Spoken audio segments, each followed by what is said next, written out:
My name is Tom. This is my amigo here, Pinko. How's it going, everybody? Yay! See, he's always happy. And in this video, I am going to give a very gentle introduction to the concept of a function, its inverse, and then finding the slope of the inverse. And we will rely primarily on pictures to keep it gentle. Okay, let's take a look. Imagine you have a little machine. And this machine can take a little line segment that looks like this. And this segment is 1, 2, 3, 4. Okay, so it's 4 units in length. Maybe 4 inches, 4 centimeters, doesn't matter.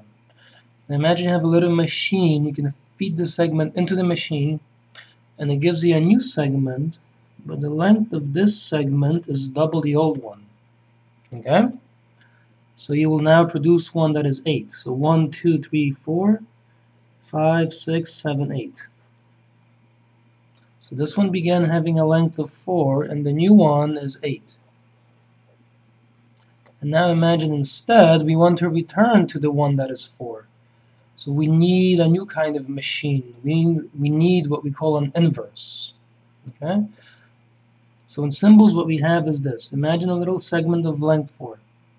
The machine that will take this thing and stretch it by a 2, make it twice as long, is what we could call the machine. Mathematically, we could label it as 2x. Okay, so the 2 stretches everything, so it's twice as big. So for example, when x is 4, you feed that into 2x and it produces 8. But then if you want to get back to the 4, we need a new machine, something that reverses the process of stretching things. So that we could call a new machine 1/2 of x. You see? If you feed 8 into 1/2 of x, it will produce a 4 again. Okay, so this is the basic logic. You feed 4 into 2x, you get 8. You feed 8 into 1/2 of x, and you get 4 back. Okay? Now, let's introduce some other symbols along the way. So this function 2x, we can write in functional notation as f of x equals 2x, and this is the one that stretches everything by a factor of 2 or multiplies everything by a factor of 2. And then we have a new machine. We'll call that one f inverse of x, and that is equal to 1/2 of x, like this, you see? So the first one, the orange one, is f of x equals 2x. The new machine is called f inverse. Okay, when you put an x in it, it gives you back 1/2 of that value of x. Okay? So imagine if you could operate on our friend here. Maybe you have a machine that accepts a smile, doubles the smile, and then you have another machine that makes the smile back to its original size, perhaps, okay? In a funny, jokey way. So the same principle applies here directly. You have a machine, input, produce output. If you feed that output into the inverse operation, it gets you back to the original input. Okay? So this is the logic. Now let's take a look at a picture of a graph. And here, let's draw first an XY coordinate system to be sure we understand what's happening.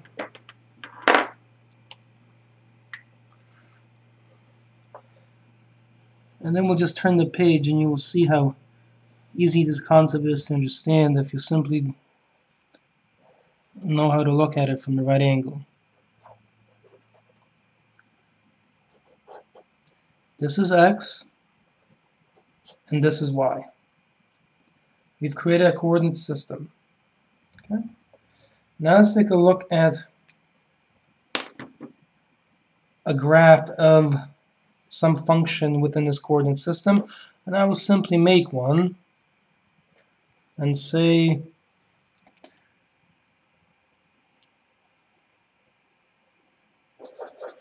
that will be the y-intercept, and I will take every 3 spaces to represent the number 1, so it's big.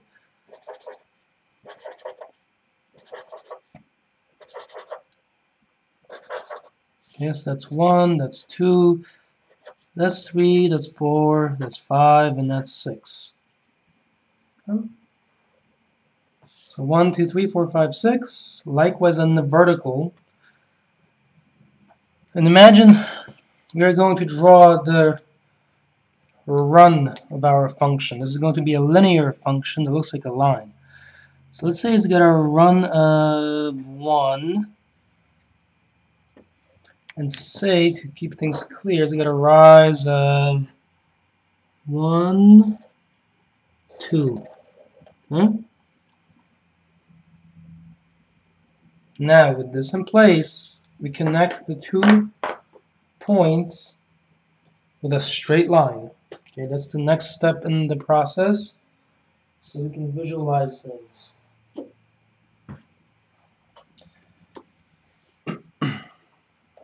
So let's do that right now. And I'll draw just a little segment. Here we are. Okay?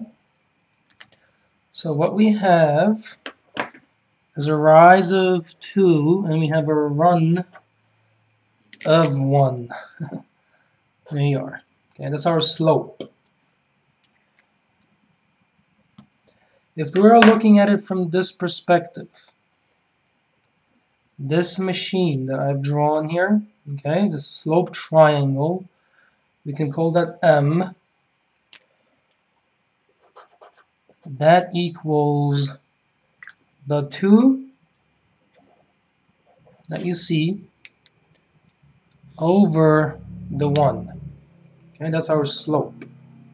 So every time x increases by 1, the function increases by 2. That's what it means. Okay? And of course, this point here, let's label it.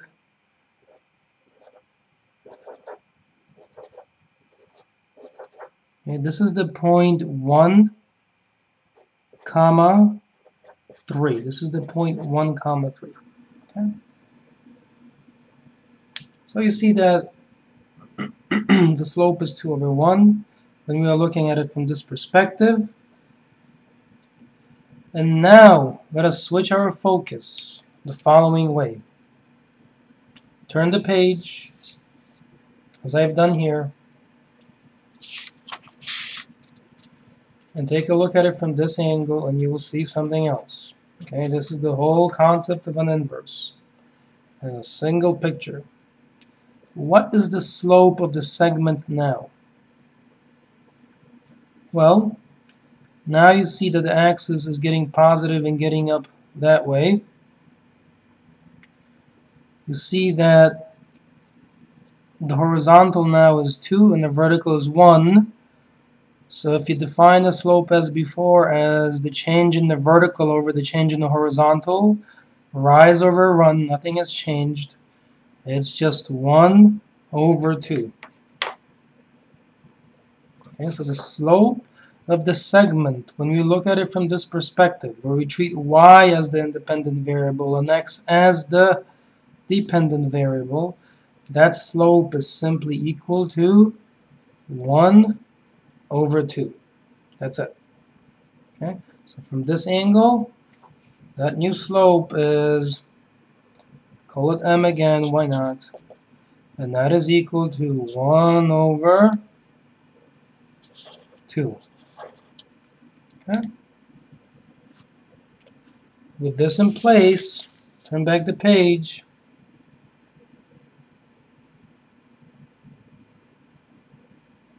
So what we have is the original slope of 2 over 1, the inverse slope here of 1 over 2, and take a look at this magic. how can I get the slope of the inverse just from the slope of the original? All I have to do is this. The slope of the inverse, okay? The slope of the inverse, we'll call that m again, why not? Put a little I here for inverse. That is simply 1 over the slope of the original. So it gives us 1 over 2 over 1, which is just 1 over 2. Okay. So in words, what it's saying is the slope of the inverse equals 1 over the slope of the original. That's it.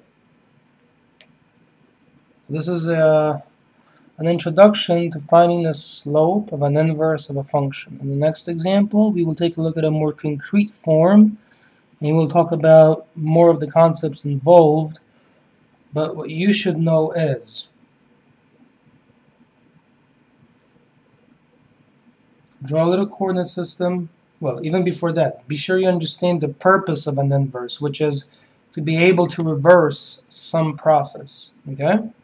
So if you have a machine that doubles something, you should have a machine that restores that thing to its original size. Okay, cuts it in half. So 2x and 1/2 of x are inverses, for example. In that graph, what we have is x-axis, y-axis, independent variable, dependent variable. The segment here has a slope of 2 over 1, so I mark it 2 over 1. If I choose to look at it from this perspective by turning the sheet, I am now looking at the inverse of the function. And that slope now is 1 over 2, which you can tell is the reciprocal of the first thing. Okay? It's that simple. Okay. In the next video, we will develop this concept further. Thank you for watching. Have an absolutely amazing day, and don't forget to smile.